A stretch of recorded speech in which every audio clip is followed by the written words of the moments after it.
त्रेता युग में जब श्री राम और रावण का युद्ध चल रहा था, उस समय मेघनाद ने एक दिव्यास्त्र से लक्ष्मण पर प्रहार करके उन्हें मूर्छित कर दिया था। तब लक्ष्मण के प्राण बचाने के लिए लंका के वैद्यराज सुषेण के कहने पर हनुमान जी संजीवनी बूटी लेने के लिए हिमालय पहुंचे थे। हिंदू मान्यताओं के अनुसार उत्तराखंड के बद्रीनाथ धाम से लगभग 45 किलोमीटर दूर अवस्थित द्रोणगिरी पर्वत वही पर्वत है जहां हनुमान जी पहुंचे थे। हनुमान जी संजीवनी बूटी की पहचान करने में तो विफल रहे, लेकिन द्रोणगिरी पर्वत का एक विशाल खंड उखाड़कर लंका ले गए।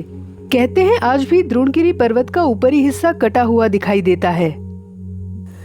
ऊपर उड़ते हुए लंका की ओर बढ़ते समय पर्वत का एक हिस्सा नीचे गिर गया था। मान्यता है कि गंधमार्दन पर्वत वही हिस्सा है जो हनुमान जी के हाथों से गिरा था। वास्तव में गंधमार्दन वेस्टर्न ओडिशा के बोलांगीर और बारगढ़ के जंक्शन पर अवस्थित एक आदिवासी बहुल पहाड़ी क्षेत्र है। 10 लाख से अधिक लोग जीवन यापन के लिए इस पहाड़ी पर निर्भर करते हैं। इन्हीं पहाड़ियों से महानदी की 2 ट्रिब्यूटरीज का भी ओरिजिन होता है। दोस्तों, बोटेनिकल सर्वे ऑफ इंडिया के अनुसार गंधमार्दन हिल्स में 1200 से अधिक प्रजातियों की मेडिसिनल प्लांट्स मिलती हैं। हालांकि स्थानीय लोगों का दावा है कि आंकड़ा इससे कहीं अधिक है। आश्चर्य की बात यह है कि गंधमार्दन के पेड़ पौधों में नॉर्थ के हिमालयन और साउथ के नीलगिरी दोनों क्षेत्रों में मिलने वाली वनस्पतियों के प्रति समानताएं दिखाई देती हैं। इस पहाड़ी को ओडिशा का आयुर्वेदिक पैराडाइज कहा जाता है, जो मेडिसिनल प्लांट से इतना रिच है कि ग्रामीण समुदायों के लिए हर्बल दवाओं का एक सस्ता स्रोत है और स्थानीय लोगों को भी पहाड़ों के इन औषधीय पौधों पर बहुत भरोसा है। गंधमार्दन हिल्स एक यूनिक फॉरेस्ट इकोसिस्टम है जो indigenous medicinal and aromatic plants का एक स्टोर हाउस है। यहाँ के कई गांव में लोग मुख्य व्यवसाय के तौर पर मेडिसिनल प्लांट्स को इकट्ठा करते हैं और उन्हें डाबर और झंडू जैसी कंपनियों को आपूर्ति करते हैं। कुछ बड़ी आयुर्वेदिक कंपनियों के पास अपने एजेंट्स हैं जो अवैध रूप से दुर्लभ पौधों को इकट्ठा करके इनकी तस्करी करते हैं, जिससे यहाँ की बायोडाइवर्सिटी को गंभीर नुकसान पहुँचता है। मेडिसिनल प्लांट्स के अलावा गंधमार्दन की पहाड़ी पर 2 एंशिएंट स्ट्रक्चर्स हैं। दक्षिणी ढलान पर हरिशंकर मंदिर और उत्तरी ढलान पर नरसिंहनाथ मंदिर। पीढ़ियों से इस भूमि पर रहने वाले आदिवासी जैसे मुंडा, गोंड, बिंझल, कंध, मिर्धा, भूमिया, सौरा और कुल्टा इस क्षेत्र को अपनी माँ के रूप में मानते हैं, जो उन्हें भोजन, लकड़ी, चारा और पीने के लिए पानी प्रदान करती है। जी हाँ दोस्तों, आज हम बात करेंगे इन्हीं आदिवासियों की जिन्होंने आज से लगभग 40 साल पहले यानी 80 के दशक में दुनिया के सामने एक मिसाल पेश की थी कि आर्थिक विकास समय की मांग जरूर है, लेकिन ये एनवायरमेंटल सस्टेनेबिलिटी और लोगों के सेंटिमेंट्स और इमोशन से समझौता करके नहीं किया जा सकता।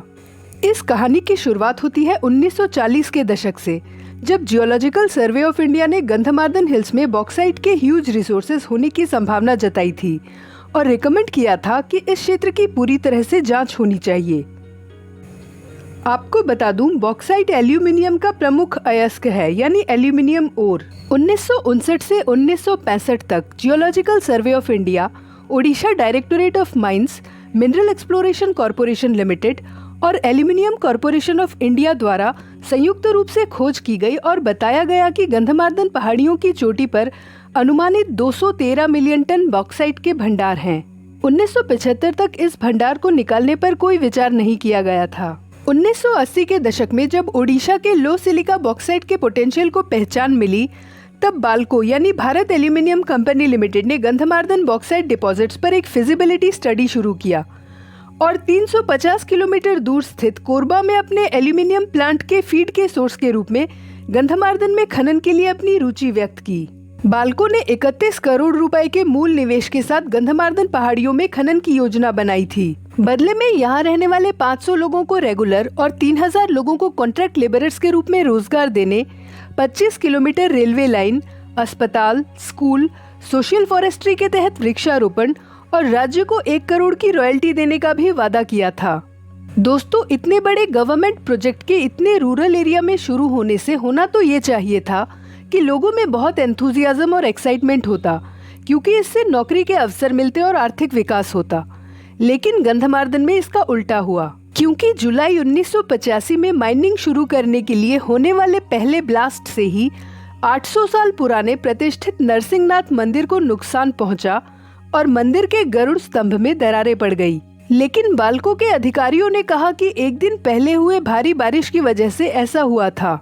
दोस्तों, नरसिंहनाथ मंदिर कब बना था ये क्लियर नहीं है, लेकिन कुछ सोर्स इसे 6th सेंचुरी का बताते हैं। प्रसिद्ध इतिहासकार चार्ल्स फैब्री ने मंदिर के अंदर के चारों स्तंभों को बौद्ध कला के बेहतरीन नमूनों में से एक कहा है और अन्य इतिहासकारों का मानना है कि पहाड़ी के पास कहीं बौद्ध विश्वविद्यालय के भी अवशेष हैं। इस घटना के बाद बड़ी संख्या में लोगों ने प्रोजेक्ट साइट के पास वाले पुलिस स्टेशन का घेराव किया और गंधमार्दन परियोजना को आगे बढ़ाने की अनुमति देने के सरकार के फैसले की निंदा करते हुए बैठक की। शुरुआती दिनों में बाल्को ने सड़क और रोपवे के निर्माण के लिए लगभग 60,000 पेड़ों को काट डाले। गंधमार्दन के आदिवासी यहाँ के जंगलों को अपने कुल देवता के डिवाइन सिंबल के रूप में प्रिजर्व करते हैं, इसलिए बाल्को द्वारा पेड़ों का विनाश उनकी संस्कृति और समाज के लिए खतरा माना जाने लगा। पेड़ों के विनाश से स्थानीय कृषि पर भी प्रतिकूल प्रभाव पड़े, जिससे लोगों में नाराजगी और बढ़ने लगी। बाल्को टाउनशिप को पीने के पानी की आपूर्ति के लिए एक माइनर इरिगेशन प्रोजेक्ट के निर्माण के कारण मनभंगा गांव में 200 एकड़ भूमि की सिंचाई करने वाली एक जलधारा भी बुरी तरह से प्रभावित हुई और एक बड़े आम के बागीचे और लोगों की जमीनें जलमग्न हो गई। पहाड़ियों के फटने से कुछ नहरों में दरारें आ गई और एग्रीकल्चरल लैंड्स में सिल्ट जमा होने लगा, जिससे जमीनों को जोतना बहुत मुश्किल हो गया।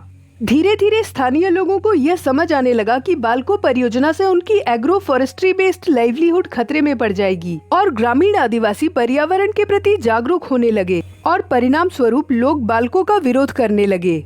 बाल्को के लिए इससे भी बड़ी समस्या राज्य सरकार की शिकायत थी कि यह परियोजना स्थानीय लोगों को पर्याप्त रोजगार उपलब्ध नहीं करा रही थी। वास्तव में गंधमार्दन परियोजना का उद्देश्य मध्य प्रदेश में बाल्को की खत्म हो चुकी खदानों को रिप्लेस करना था और जिसके बंद होने के बाद उनके 1500 से अधिक मजदूर गंधमार्दन में नौकरियों के लिए पहले दावेदार थे। ग्रामीणों को एहसास हुआ कि बाल्को मैनेजमेंट ने न केवल मॉडर्नाइजेशन के नाम पर स्थानीय निवासियों के विश्वास को धोखा दिया है, बल्कि उनकी गंधमार्दन पहाड़ियों के प्राकृतिक संसाधनों को भी छीनने की योजना बनाई है। स्थानीय आदिवासियों ने ट्रेडिशनल लाइवलीहुड और नेचुरल एनवायरनमेंट को बचाने के लिए खदान के पास धार्मिक स्थानों पर अपने अधिकारों के लिए विरोध प्रदर्शन करने शुरू किए। देखते ही देखते ये विरोध प्रदर्शन आंदोलन में बदल गया और गंधमार्दन की पहाड़ियां people struggle for forest and livelihood conservation का एक मोस्ट वोकल नेशनल प्लेटफॉर्म बन गई। बाल्को के खिलाफ लड़ाई अस्तित्व की लड़ाई थी। क्षेत्र के लोग इस परियोजना से इतने डरे हुए थे और बाल्को के प्रति नफरत इतनी गहरी हो गई थी कि लोग वहां से गुजरने वाले वाहनों के सामने आने की कोशिश करने लगे। आदिवासी महिलाओं, बच्चों, बुजुर्गों और युवाओं ने गंधमार्दन पहाड़ी की चोटी तक जाने वाली सड़क को लगभग 4 वर्षों तक लगातार ब्लॉक करने में सक्रिय रूप से भाग लिया। दोस्तों, बाल्को प्रोजेक्ट ने 3 मेजर एरियाज, लोकल ट्राइब्स के रिलीजियस बिलीफ, एनवायरनमेंट और लाइवलीहुड को बुरी तरह से प्रभावित कर दिया था, जिससे स्थानीय आबादी में आक्रोश था, जिसमें से एनवायरमेंटल कंपोनेंट को वर्ल्ड वाइड सपोर्ट मिला। स्थानीय लोगों के 5 साल के निरंतर अभियान के बाद अंत में बाल्को ने 213 मिलियन टन बॉक्साइट के माइनिंग का अपना काम बंद कर दिया और वहां से चले गए। Remote location, poor communication network और बिना किसी फाइनेंशियल बैकअप के बावजूद 80 के दशक में एक इंक्लूसिव ग्रीन एजिटेशन हुआ और सक्सेसफुल रहा, जो वहां के फॉरेस्ट डिपेंडेंट लोगों और वेस्टर्न ओडिशा के फ्रेजाइल इकोसिस्टम दोनों के लिए एक बड़ी जीत थी।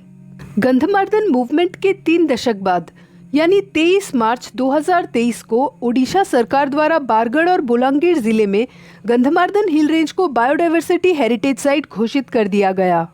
गंधमार्दन हिल्स का fragile ecosystem floral and faunal diversity rich है और अब ओडिशा बायोडाइवर्सिटी रूल 2012 के तहत संरक्षित है। तो दोस्तों, ये थी जानकारी गंधमार्दन मूवमेंट की।